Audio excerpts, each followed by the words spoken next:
All right, half a day, and welcome to KUAM News Extra, everybody. I'm Jason Salas. We got a lot of good stuff to talk to you about tonight in the show, and we start off with the holiday season, of course. You know, it's that time of the year.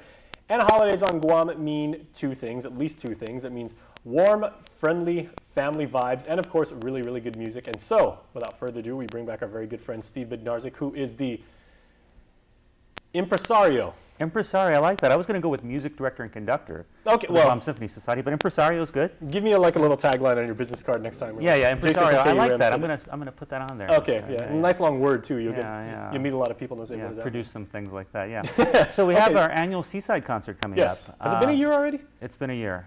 Time flies by. Really? I just remember last year we did a remote out by Ypao beach shell the day after Thanksgiving in preparation why are for we the in here? concert. I don't know, but you know, the concert is coming up this Sunday, December 8th, starting at 3 p.m. And it will be, as I said, at the Ypao Beach Cell, or the amphitheater there, right next to the Hilton. It starts at 3 p.m. There are 4 musical groups performing throughout the afternoon: the Simon Sanchez Chorale, the University of Guam Singers, the University of Guam Jazz Band, and finally, the Guam Symphony Society Orchestra and Community Chorale. Now, we talked about this last year, Steve, because you yourself, again, as a music person, the amphitheater itself and the precise location of it make for some interesting challenges, some benefits, some opportunities, some threats, I would say, because you know, not only have you got, you know, the acoustics of the amphitheater, so you have, you know, all that conduction of sound, but then again you've got, you know, the Tumon Heights cliffside on the other side.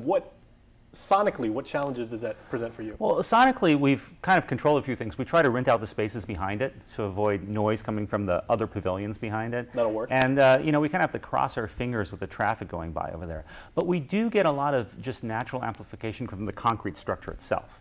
And it is a little warm. That's one of the issues too, because there's not a lot of ventilation there. We get some fans going, which can blow music around.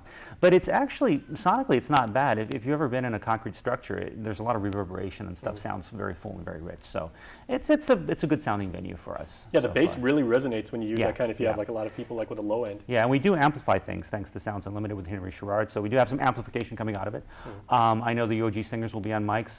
Also with the orchestra this year, the MC for the concert is Mr. Kelly Fitzpatrick, the one and only, and he's going to be doing a rendition of "'Twas the Night Before Christmas" with the orchestra. Also, Miss Nina Marie Terlaje will be singing "White Christmas" with us too. So we're going to have some things that are a little bit different this year with the orchestra. So very nice. It'll be very nice. Okay, how long have you been putting this together? And you know, you know, I've known you for several years now. You're always trying to, you know, one up yourself and just say like, let's not do the same, you know, concert every single year, while staying true to, you know, like the traditions of Christmas and the classics. Well, that's right. I mean, you always want to try to reinvent yourself. I mean, this holiday season comes around every year, so people are always trying to find something new and different to do. So we stick with some of the old traditional stuff, like we do the Messiah, the Hallelujah Chorus in Chamorro, and we also throw in other things like the Polar Express. I try to stay away from, for instance, Nutcracker highlights and stuff like that, because it doesn't work so well outdoor. You know, the Dance with the Sugar Plum Fairy. We tried a few things like that, so we go with the more robust kind of tunes that work outside. But yeah, you're right. We're always trying to like keep things kind of new and fresh, just a little bit with the concert. Aside from the aforementioned acoustics, what are some of the maybe logistical challenges this year in putting, you know, the event together, or, you know, has it worked even smoother than last year? It's getting much smoother and easier to put together. I mean, the groups that we work with, a lot of the groups on island share the same people, so you know, we kind of have a networking thing going on, and it's working smoother and smoother. And it's funny because you were talking about, you know, doing this year after year, and it's funny because a few years ago we mentioned that I think it was the 23rd, 24th Seaside, and then a year goes by and people don't count. And so this year I'm not sure what number year Seaside it is actually, but I think we're up to 25 or 26. We'll chalk it up to the leap year thing. We'll just exactly. But no, I mean, it's easier to put together each year because we get used to it, and the logistics are getting a little smoother every year. But, I like how you brought up the fact about Guam's music community. So many people, their Venn diagrams cross, if you will. Exactly. And Guam's music community is so supportive of each other, and you know, like there's not all these little skirmishes back and forth. Oh, I don't want to work with you know, this person, or, you know, like, you know, we've got competing record contracts, so we can't legally work together. Right. Well, you have to be in this situation. I mean, there's only a handful of players, and that play with the Guam Territorial Band, the singers with cantate, with the community chorale, with the orchestra.